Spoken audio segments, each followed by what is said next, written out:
Hello students, आज हम देखेंगे स्टैंडर्ड 12th के चैप्टर 7 का टॉपिक नंबर 7.4 प्रेरक पर प्रयुक्त एसी वोल्टता।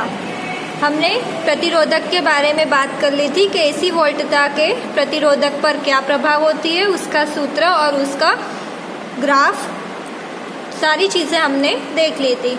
अब हम बात करेंगे प्रेरक के बारे में। ये उसका चित्र है। यहाँ प्रेरक की बात हो रही है तो मैंने सर्किट में प्रेरक को लगाया है। ये स्रोत है, यहाँ से धारा I प्रवाहित हो रही है। ये धारा यहाँ से ऐसे जाएगी। अब यहाँ पे प्रेरक की बात करी है तो प्रेरक है तो चुंबकीय क्षेत्र भी उत्पन्न होगा।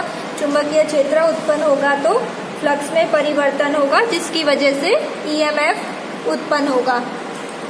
ये चीज़ ध्यान रखनी है। तो यहाँ पे सूत्र कैसे बनेगा, V minus VL is equal to 0। यहाँ से धारा जाएगी तो क्या हो जाएगा, V minus VL is equal to 0। तो ये हो गया V is equal to VL। अब हम सूत्र लगाएंगे तो V होगा VM sine omega t is equal to VL का सूत्र होगा L DI upon DT। DT को यहाँ ले जाते हैं, VM sine omega t is equal to L DI। DI हमें मतलब धारा ढूंढनी है तो हम L को नीचे ले जाते हैं। DI is equal to VM sine omega t upon L। अब क्या करेंगे, हमें सिर्फ I ढूंढना है तो I ढूंढने के लिए हमें दोनों तरफ समाकलन करना पड़ेगा। तो हम यहाँ करते समाकलन, DI इज इक्वल टू समाकलन VM sine omega t upon L। अब DI का समाकलन क्या होगा, I इज इक्वल टू, इसमें VM अपॉन L बाहर आ गया, और साइन ओमेगा t का समाकलन होगा minus cos omega t upon omega. तो इसका समाकलन होगा minus cos omega t upon omega. ये समाकलन हो गया। यहाँ पे हमें dt लिखना पड़ेगा। ओके, ये समाकलन हो गया। तो इसको हम इस प्रकार लिखेंगे, minus VM upon L omega cos omega t। ये हमें I की कीमत मिल गई। अब यहाँ पे एक चीज़ ध्यान रखनी है, ये माइनस है तो इसको कैसे हम निकाल सकते हैं। अब देखिए हमारे पास सूत्र है sine 90 minus theta cos theta होता है। तो साइन थीटा माइनस 90 क्या होगा, माइनस कॉस थीटा। ठीक है, तो हम इस सूत्र को इस प्रकार लिखेंगे, ये माइनस प्लस हो गया तो ये क्या हो गया, VM upon omega L cos omega t की जगह क्या हो जाएगा, साइन हो गया, साइन थीटा, यहाँ पे थीटा है ओमेगा t माइनस 90 की जगह लिखेंगे π/2। तो कॉस ओमेगा t की जगह मैंने ये सूत्र लगाया है, ध्यान रखना। अब यहाँ पे ओमेगा L की जगह क्या आ जाएगा, XL। तो ये क्या हो जाएगा, I is equal to VM upon XL sine omega t minus π/2। ये XL हो गया। ओमेगा L की जगह मैंने क्या लिखा, XL। एक्सेल यहाँ पे क्या है, प्रेरकीय प्रतिघात। जैसे कि प्रतिरोधक काम करता है उसी तरह एक्सेल भी एक तरह का प्रतिरोधक है और उसी की तरह काम करेगा। तो यहाँ पे मैं लिख देती हूँ एक्सेल क्या होगा, प्रेरकीय प्रतिघात। ठीक है, ये एक तरह का प्रतिरोध है। जैसे प्रतिरोध काम करता है ये भी उसी प्रकार काम करता है। अब हमारे पास IM is equal to VM upon R होता है।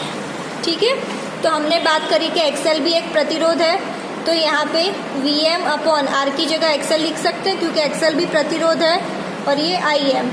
तो मैं एक्सेल की जगह क्या लिखूंगी, IM, मतलब कि VM अपॉन एक्सेल क्या हो जाएगा, IM। तो यहाँ पे हमें धारा का सूत्र मिल गया, I is equal to IM sine omega t minus π/2। तो ये I का सूत्र मिल गया। अब आप लोगों को अगर याद होगा तो जब प्रतिरोधक के बारे में पढ़ रहे थे तो वहाँ पे धारा का सूत्र मिला था I = IM sin omega T, और यहाँ पे हमें सूत्र मिला है IM sin omega T minus π/2। तो ये जो माइनस π/2 मिला है तो इससे हम क्या कहेंगे कि धारा और वोल्टता π/2 चक्र पीछे चल रही है। मतलब जो धारा है वो वोल्टता से π/2 पीछे चल रही है, और यही चीज़ ये ग्राफ के द्वारा दर्शाई गई है। यहाँ पे आप लोग देख सकते हो V का ग्राफ है वो ऊपर से होकर ऐसे जा रहा है, और I का ग्राफ है वो नीचे से जा रहा है, जो कि क्या दर्शाता है कि दोनों के बीच का अंतर कितना है π/2। तो ये चीज़ अंतर है π/2, ये चीज़ हमने सूत्र और ग्राफ दोनों से दर्शाई है। इस ग्राफ को हम इस प्रकार भी दर्शाते हैं, एक ही लाइन में ये V है तो हमने यहाँ से ये V दर्शा दिया, और I का यहाँ से मिल रहा है नीचे की तरफ है तो ये I हो गया। ये जो अंतर हो गया वो VM sin ओमेगा टी, और ये अंतर हो गया IM sin omega T minus π/2। तो ये चित्र बनाना कंपलसरी है, इम्पोर्टेंट भी है। तो यहाँ पे मैंने लिखा है यहाँ धारा वोल्टता से π/2 अथवा 1/4 चक्र पीछे रहती है। तो जब प्रेरक की बात हो तो प्रेरक में धारा वोल्टता से π/2 पीछे रहती है। अब बात करते हैं पावर की। तो पावर में उसका सूत्र होगा PL = IV। I और V दोनों का सूत्र लिख देंगे, IM sin omega T minus π/2, और V का होगा VM sin ओमेगा टी। ठीक है, तो ये क्या हो जाएगा IM VM। अब ये sin ओमेगा टी माइनस π/2 है तो ये इसको हम cos ओमेगा टी लिख सकते हैं, और ये वाला sin ओमेगा टी। अब इसका सूत्र हम लिखेंगे IM VM sin 2 omega T हो गया। ठीक है, अच्छा यहाँ पे हमने साइन को कॉस में जब रूपांतर किया तो यहाँ पे आगे माइनस आएगा, तो ये चीज़ ध्यान में रखना, क्योंकि अभी हमने यहाँ पे समझा था कि ये कीमत माइनस कॉस थीटा की है, तो ये कीमत भी माइनस कॉस थीटा की हुई। अब यहाँ पे क्या करेंगे, हम औसत लेते हैं अगर minus IM VM sine omega t upon 2 sine 2 omega t upon 2। इसमें से जो अचर कीमत है उसको बाहर ले लो, minus IM VM upon 2 sine 2 omega T. तो यहाँ पे ये क्या हो जाएगा, शून्य हो जाएगा साइन 2 ओमेगा टी। तो इससे हमें PL भी क्या मिल जाएगा, शून्य मिल जाएगा।